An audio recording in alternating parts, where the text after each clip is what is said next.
back. Take a look at futures this morning as the selling of 2024 continues. We are kicking off the first full week of the year this morning, and we've got the market continuing what we saw last week. Dow Industrials down 187 right now. The Nasdaq down 31, and the S&P 500 lower by 10, extending the selling that we saw last week. We are going to hear from the major banks in about a week. Earnings season is about to take off. JP Morgan Chase, Bank of America, Citi, and Wells Fargo will report on Friday morning, likely setting the tone for the earnings season and the markets for the coming couple of weeks. Joining me right now is Bolvin Wealth Management Group President Gina Bolvin. Gina, great to see you. Thank you so much. I sort of like the idea that fundamentals will drive the story. Fundamentals will set the tone when we get these earnings out of the banks. What are you expecting?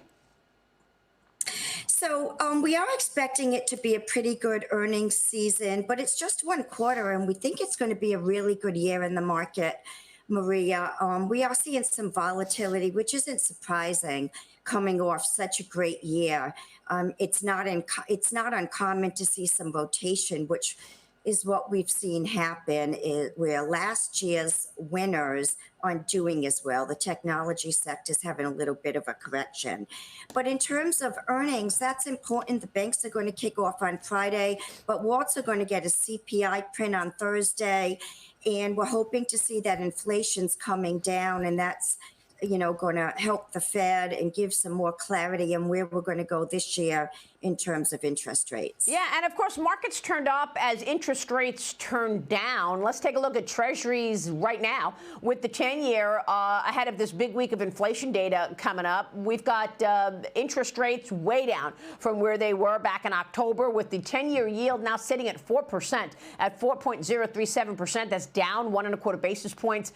As you mentioned, Gina, we'll get the CPI out on Thursday, followed by the PPI on Friday. And Cheryl Casoni, jump in here, because these reports coming out at the end of the week will likely educate, inform the Federal Reserve for what they're going to do at the end of January, the next meeting, January 31.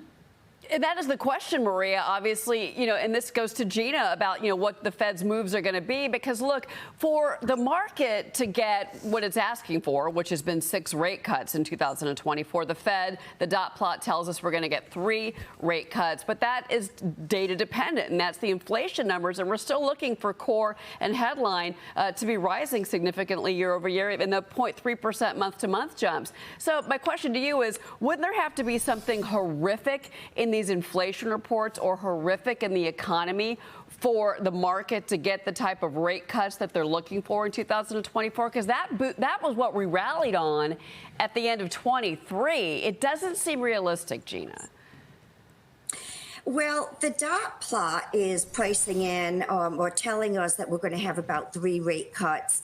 And the market, we're seeing this continuing tug of war between the Fed and what the market expectations are. The market's pricing in 6 for this year and maybe 1 into 2025. I think the truth is somewhere in the middle. But, the there is no pandemic playbook, and that's what we're seeing. We're seeing a lot of what we expect thrown out the window. I mean, look at what happened last year. So I think the truth is somewhere in the middle. I think what we saw with the jobs report on Friday, when wage growth is staying stubbornly high at 4.1%, that points to a very strong consumer. It's going to keep the economy afloat. Yeah.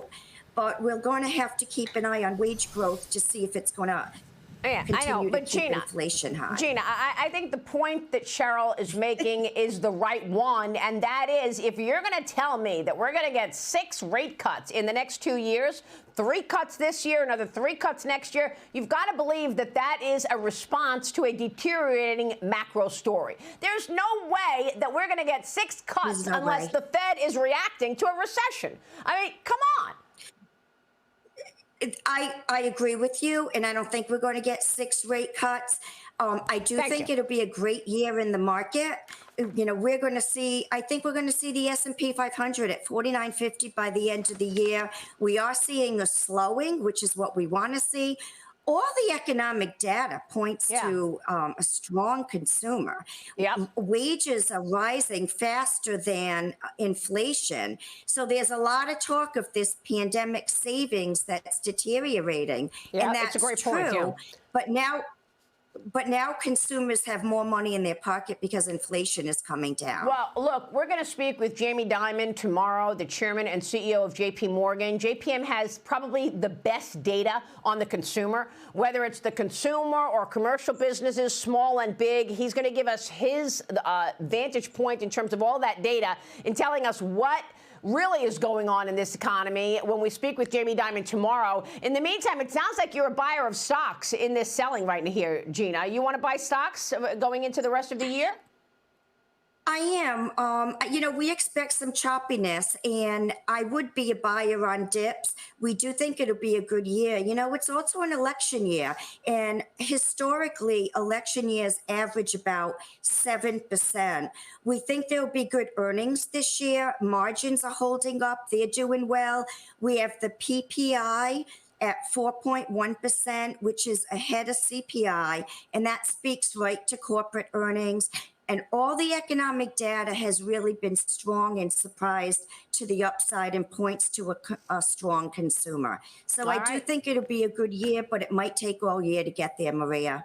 All right, we will be watching that, of course, together. Gina, good to see you. Thank you so much. Gina Bolvin this morning. Want to check out your morning mover. This is one of the issues for the Dow. Take a look. Boeing is plummeting this morning in the pre-market. The stock right now down 8.5%. The aircraft maker stumbling after the Federal Aviation Administration ordered a temporary grounding of dozens of 737 MAX 9 planes. Of course, that grounding of the aircraft coming after a piece of a plane blew out in the middle of an Alaska Airlines flight on Friday. The National Transportation Safety Board launching an investigation into the cause of that blowout. Boeing stock is still up nearly 17% in the last year. It is on track, however, this morning to cut about 140 points off the Dow at the opening bell. That is why you've got the market this morning selling off again, down 163 on the Dow. Boeing shares down 8.5%.